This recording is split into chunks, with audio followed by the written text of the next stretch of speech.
আজকে সকালে ঘুম থেকে উঠতে দেরি হয়ে গেছে। 12টার সময় ঘুম থেকে উঠেছি। আর কোনো সবজি টবজিও ছিল না, শুধু পেঁপে ছিল ফ্রিজে।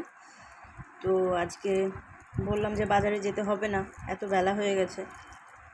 তো পেঁপে দিয়ে ডাল দিয়ে আর এই ডিম সিদ্ধ করে ভেজে এর মধ্যে দিয়ে দিয়েছি গোটা ডিম। তো এই আজকে খাবার দুপুরে।